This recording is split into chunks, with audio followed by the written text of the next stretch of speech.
बागी विधायकों को सबक सिखाएंगे अखिलेश। अखिलेश से बगावत कर 7 विधायकों ने बीजेपी का किया था समर्थन। बीजेपी ने इन विधायकों से बनाई अब दूरी। क्या उपचुनाव में भी नहीं मिलेगा इनको टिकट?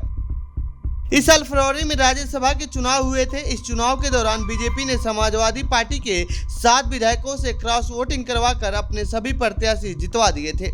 क्रॉस वोटिंग पर तो किसी भी तरह की कोई कार्रवाई का प्रावधान नहीं होता है और न ही कोई विहिप जारी होता है।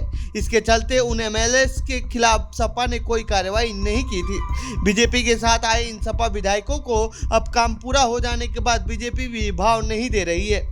तो वहीं अब अखिलेश यादव भी इन विधायकों के खिलाफ एक्शन लेने के मूड में आ गए हैं। तो आइए जानते हैं इस रिपोर्ट में सपा इन विधायकों के खिलाफ क्या करने जा रही है और क्या है तैयारी।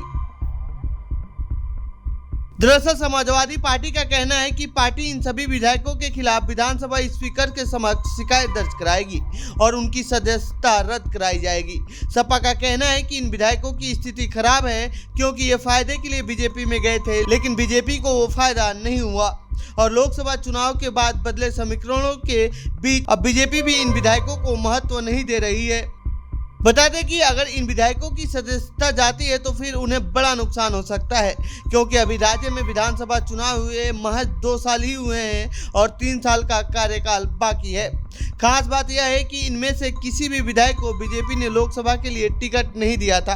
अब अगर सदस्यता जाती है तो फिर वो किसी भी सदन के सदस्य नहीं रहेंगे। संकट ये भी होगा कि अगर बीजेपी से इन लोगों को उपचुनाव में टिकट नहीं मिला तो इनके राजनीतिक भविष्य पर भी खतरा हो सकता है। गौरतलब है कि सपा के बागी विधायक मनोज पांडे पार्टी के चीफ व्हिप थे और वह रायबरेली ऊंचाहार सीट से विधानसभा के सदस्य भी हैं। रायबरेली सीट पर बीजेपी को कांग्रेस नेता राहुल गांधी से करारी हार का सामना करना पड़ा है। इसके अलावा पूजा पाल से लेकर राकेश पांडे, विनोद चतुर्वेदी, आशुतोष वर्मा और अभय सिंह भी लोकसभा की अपनी क्षेत्रीय सीटों पर बीजेपी को कुछ फायदा नहीं पहुंचा पाए हैं। चुनाव नतीजों के बाद से बीजेपी इन विधायकों से दूरी बनाए हुए है, जबकि इनके खिलाफ अब सपा बड़ा एक्शन लेने की तैयारी में है। सपा सुप्रीमो अखिलेश यादव ने पहले ही इन विधायकों को लेकर कहा था कि धोखा देने वालों को किसी भी कीमत पर माफी नहीं दी जाएगी।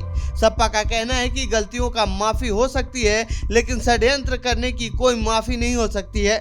ऐसे में सपा अपने इन बागी विधायकों के खिलाफ सख्त एक्शन लेने में फिलहाल तो कोई कोताही बरतने के संकेत नहीं दे रही है। बता दें कि लोकसभा चुनाव में यूपी से बीजेपी का प्रदर्शन काफी खराब रहा है। पार्टी राज्य में महज 33 सीट ही जीत सकी है। बीजेपी की इस स्थिति का कारण विपक्षी दलों से नेताओं का बीजेपी में आना भी माना जा रहा है, जिसके चलते यह भी दावा किया जा रहा है कि जमीनी स्तर पर कार्यकर्ता नाराज होकर अपने घरों में ही बैठे रह गए। ऐसे में पार्टी फिलहाल नुकसान की समीक्षा कर रही है और फिलहाल उसने इन बागी विधायकों से दूरी बना रखी है। तो ये थी यूपी से जुड़ी हमारी रिपोर्ट। आपको कैसी लगी यह रिपोर्ट कमेंट बॉक्स में बताएं। साथ ही इस पूरे मामले पर आप क्या कहना चाहते हैं कमेंट बॉक्स में लिखें। बाकी देश दुनिया की खबरों के लिए बने रहिए जनसत्ता के साथ। धन्यवाद।